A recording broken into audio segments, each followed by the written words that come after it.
చూడండి ఫ్రెండ్స్, ఇలా కెరిలిన తర్వాత ఏంటంటే మనకు కావాల్సినంత రవ్వ వేసుకోవాలి. దీనికి సరిపడా ఇలా వేసేసుకుంటే రవ్వ సరిపోతుంది.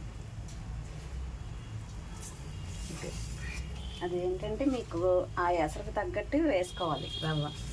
కానీ సిమ్లో పెట్టి ఉడకపెడితేనే బాగుంటుందండి. ముందు బాగా కెరలే వరకు ఉంచేసి సిమ్లో పెట్టాలి కొంచెం, ఎందుకంటే ఈ రవ్వ ఉడకడానికి టైం పడుతుంది అనమాట. ఉడికిద్ది బాగా. ఎరుపు గోధుమ రవ్వ, ఇదిగో నాటు గోధుమ రవ్వ అని అరకిలో 60 రూపాయలు ఉంటుందండి. నేను తెచ్చినప్పుడు 60 రూపాయలు, మరి ఇప్పుడు ఎంత ఉంటుందో తెలీదు. అదే రోజుకో రేటు ఉంటుంది కదండి. అదే దోశ పిండి మార్నింగ్ అయిపోయిందండి. ఇంకా ఈ పూట ఇంకేం చేస్తుందని గోధుమ రవ్వ ఉప్మా చేసేస్తున్నా.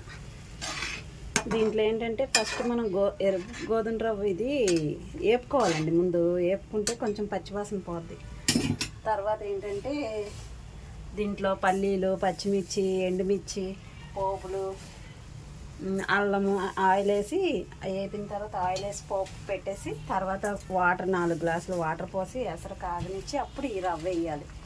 ఈ రవ్వ వేసిన తర్వాత ఏం చేయాలంటే అలా ఉడికిద్ది. ఉప్పు కూడా వేసుకోవాలి తగినంత. అది మనం ఎవరు తింటాం అని. పిల్లలకి హెల్త్ పరంగా చాలా మంచిదండి ఇది. ఎరుపు గోధుమ రవ్వ చాలా మంచిది. నార్మల్ గోధుమ రవ్వ కన్నా ఇది చాలా మంచిదండి పిల్లలకి. నాటుది ఇది ఒకసారి ట్రై చేయండి. మా ఇంట్లో ఎక్కువ